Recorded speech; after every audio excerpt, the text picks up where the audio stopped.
नमस्कार दोस्तों, स्वागत है आप सभी का संकल्प स्टडी पॉइंट उत्तराखंड में। तो दोस्तों आज हम बात करेंगे उत्तराखंड जीके से। दोस्तों आज का हमारा मॉक टेस्ट रहेगा 29। इससे पहले दोस्तों 28 मॉक टेस्ट कंप्लीट हो चुके हैं उत्तराखंड जीके से, जिनको आप दोस्तों प्लेलिस्ट में जाके देख सकते हैं।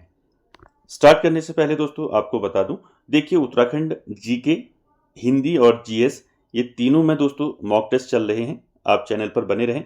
साथ ही साथ दोस्तों प्रीवियस ईयर जो पेपर हुए हैं प्रीवियस ईयर उनको भी हम साथ ही साथ सॉल्व करा रहे हैं, जिससे दोस्तों आप सभी की जो है अच्छी तैयारी हो जाएगी। ठीक है, चलिए स्टार्ट करते हैं और आप सभी जो हैं वीडियो के एंड तक जरूर बने रहें। चलिए पहला क्वेश्चन लेते हैं दोस्तों और साथ ही साथ आप आंसर करते हुए चलेंगे। पहला क्वेश्चन क्या है, देखिए पहला है उत्तराखंड फॉरेस्ट ट्रेनिंग स्कूल कहाँ स्थित है। तो ये क्वेश्चन कई बार पूछा जा चुका है दोस्तों। उत्तराखंड फॉरेस्ट ट्रेनिंग स्कूल ये कहाँ स्थित है? ऑप्शन देखिए नैनीताल, हल्द्वानी, हरिद्वार, देहरादून।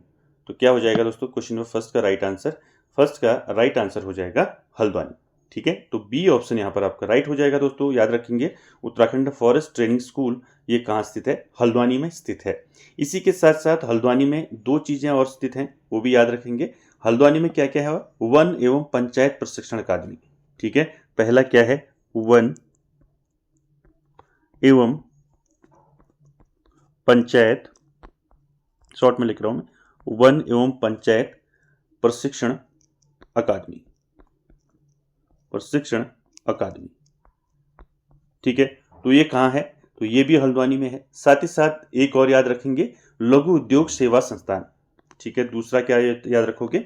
लघु उद्योग सेवा संस्थान, लघु उद्योग सेवा संस्थान।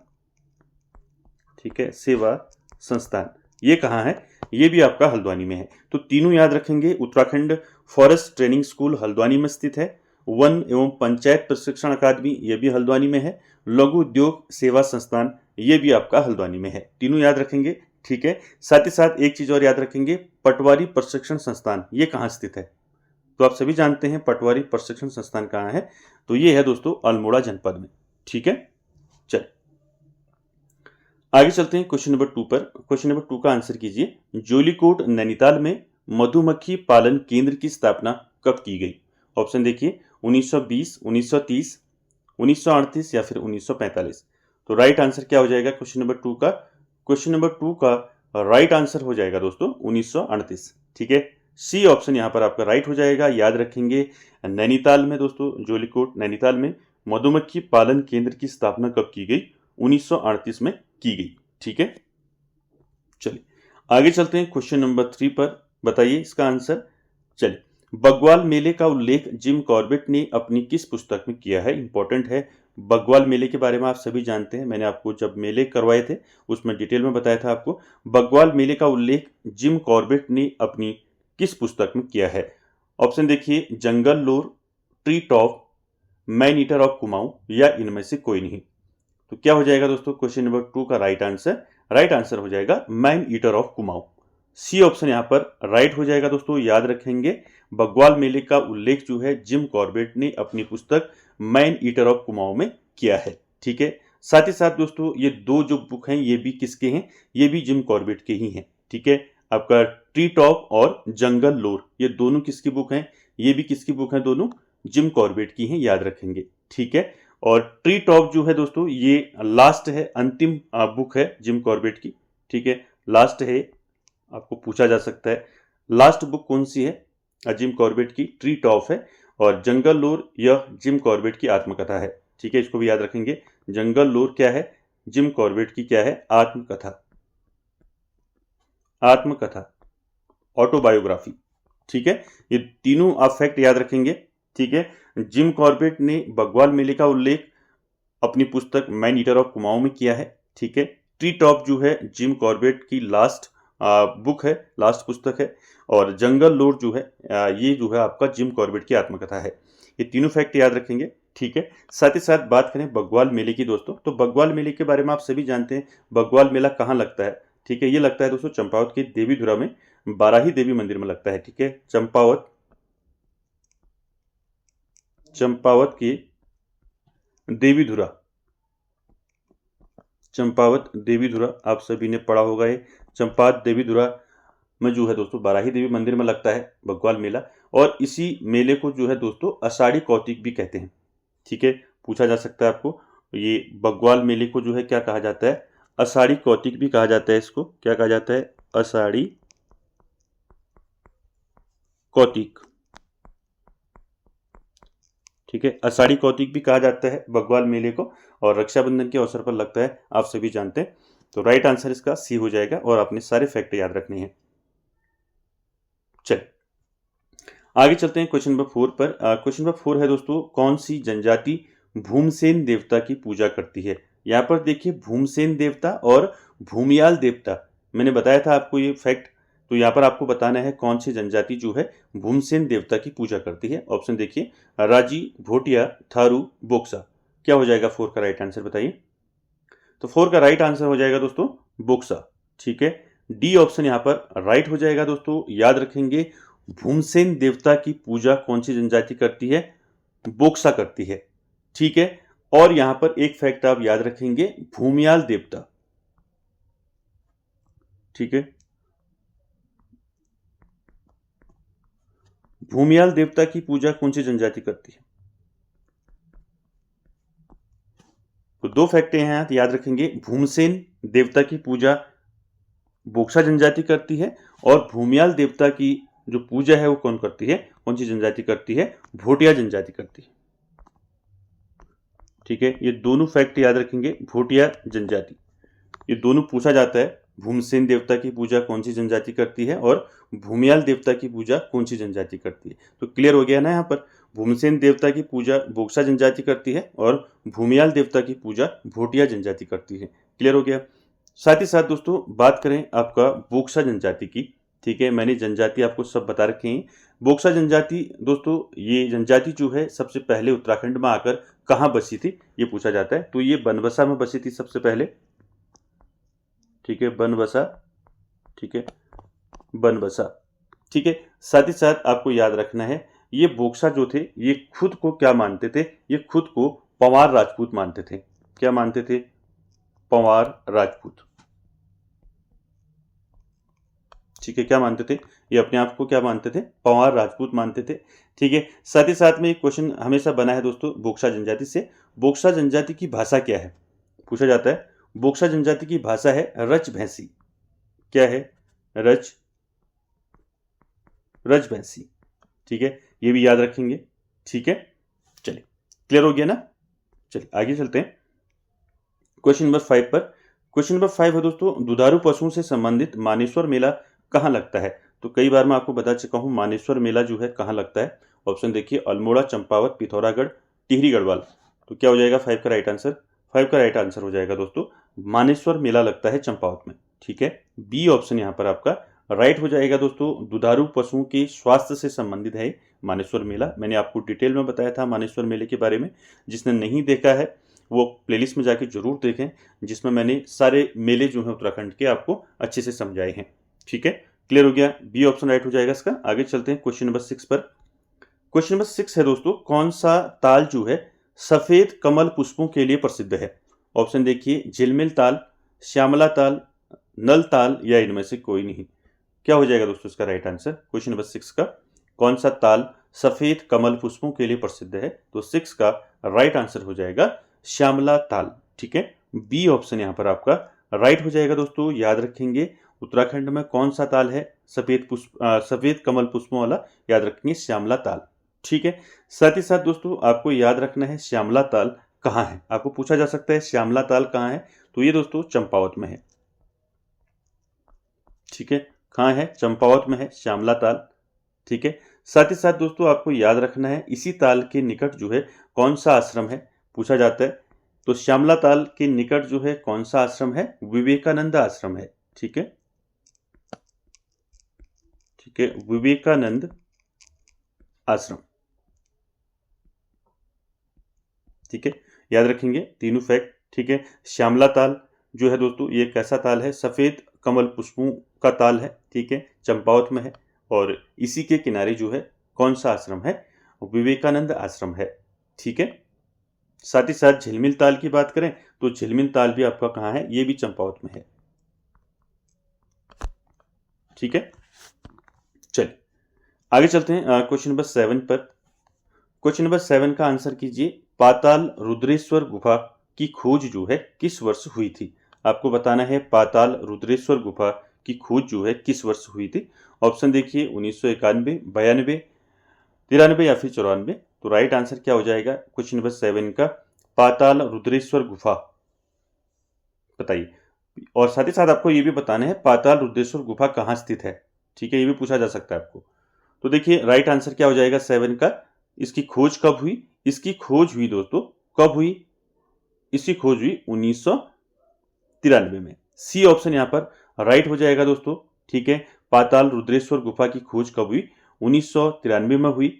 और ये पाताल रुद्रेश्वर गुफा कहाँ है दोस्तों, कहाँ स्थित है, आपको पूछा जा सकता है। तो पाताल रुद्रेश्वर गुफा दोस्तों ये चंपावत में है। ठीक है, चंपावत।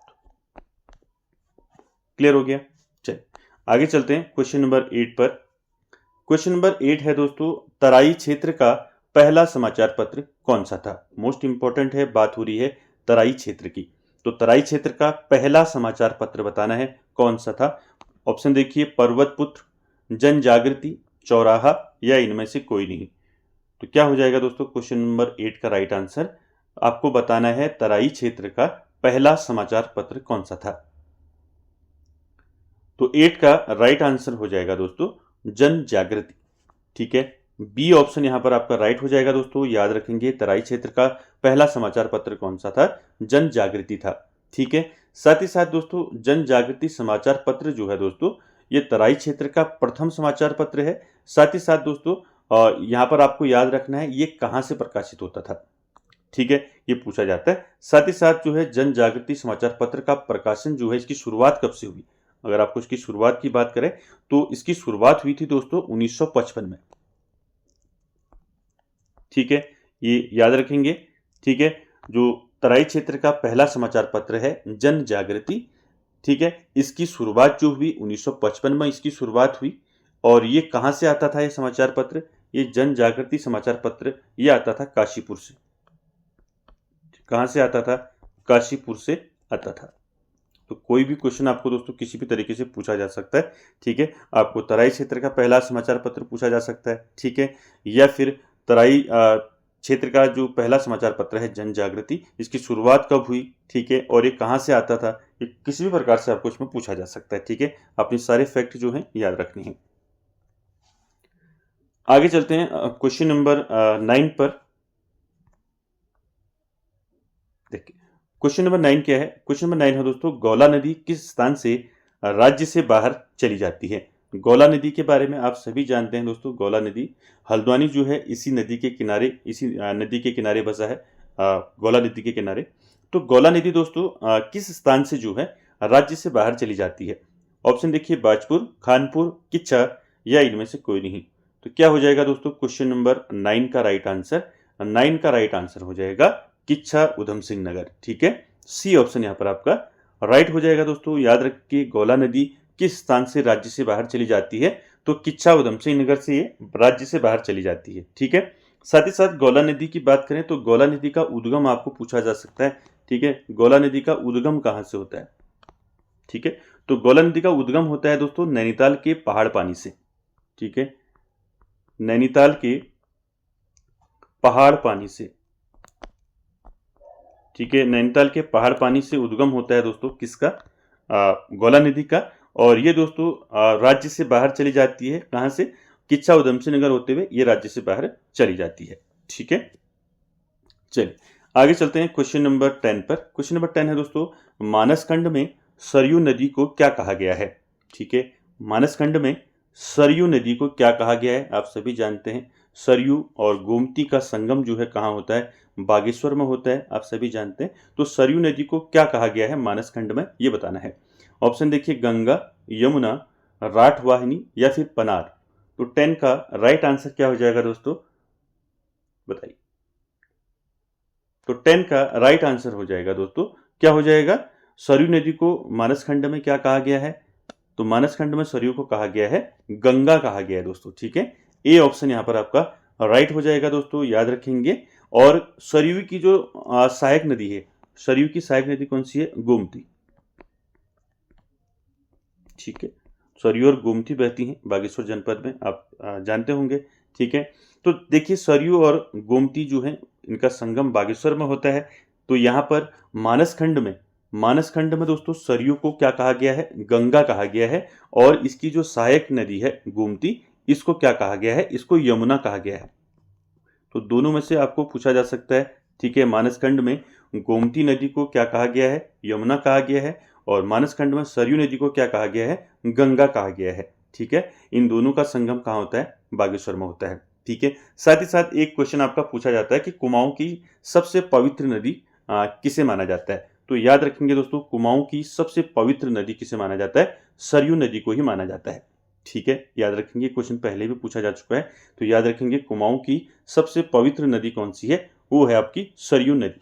ठीक है, जिसे मानसखंड में गंगा कहा गया है। ठीक है, और गोमती को यमुना। ठीक है, सारे फैक्ट याद रखेंगे।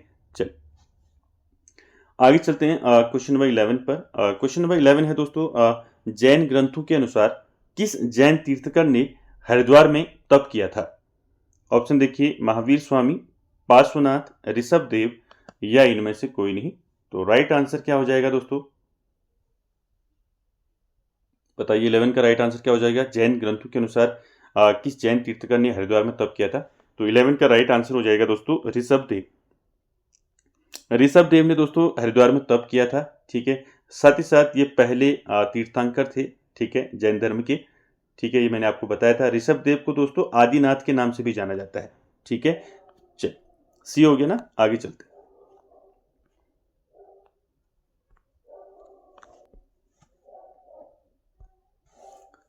अगला क्वेश्चन है दोस्तों, क्वेश्चन नंबर 12 क्या है, देखिए गुजड़ू आंदोलन के प्रणेता कौन थे। तो मैं कई बार बता चुका हूं आपको गुजड़ू आंदोलन के बारे में। तो ये क्वेश्चन पहले भी प्रीवियस पेपरों में भी पूछा गया है। तो गुजड़ू आंदोलन के प्रणेता कौन थे। ऑप्शन देखिए, राम सिंह धौनी, राम प्रसाद नौटियाल, प्रताप सिंह नेगी या इनमें से कोई नहीं। तो राइट आंसर क्या हो जाएगा दोस्तों क्वेश्चन नंबर 12 का, बताइए। देखिए गुजड़ू आंदोलन को दोस्तों गढ़वाल का क्या कहा जाता है, गढ़वाल का बारदोली कहा जाता है। इसे क्या कहा जाता है, गढ़वाल का, आपको पूछा जा सकता है गढ़वाल का बारदोली किस आंदोलन को कहा जाता है। ठीक है, तो गढ़वाल का बारदोली किसको कहा जाता है, गुजड़ू आंदोलन को कहा जाता है। ठीक है, ये गुजड़ू आंदोलन कब हुआ था दोस्तों, ये भी आपको याद रखना है। ये आंदोलन हुआ था दोस्तों 1942 में। ठीक है, 1942 में गढ़वाल क्षेत्र में हुआ था दोस्तों गुजड़ू आंदोलन। साथ ही साथ याद रखेंगे ये आंदोलन क्यों हुआ, भी मैंने आपको बताया था। ब्रिटिश शासन द्वारा लगाए गए करों और कानूनों के खिलाफ था दोस्तों ये, और एक किसान आंदोलन था एक। ठीक है, कैसा आंदोलन था ये, किसान आंदोलन। आपको पूछा जा सकता है किसान आंदोलन। ठीक है, सारे फैक्ट याद रखेंगे गुजड़ू आंदोलन से। ठीक है, इसको गढ़वाल का बारदोली कहा जाता है। गुजड़ू आंदोलन को कब हुआ था, गढ़वाल क्षेत्र में 1942 में हुआ था ये, और एक किसान आंदोलन था दोस्तों। और ब्रिटिश शासन द्वारा जो लगाए गए कर थे और जो कानून थे उनके खिलाफ ये आंदोलन था। तो मैंने आपको डिटेल में इसको बताया है। ठीक है, तो इसके प्रणेता कौन थे ये बताना आपने। तो प्रणेता कौन थे इसके, तो प्रणेता थे दोस्तों इसके राम प्रसाद नौटियाल। ठीक है, याद रखेंगे गुजड़ू आंदोलन के प्रणेता कौन थे, राम प्रसाद नौटियाल।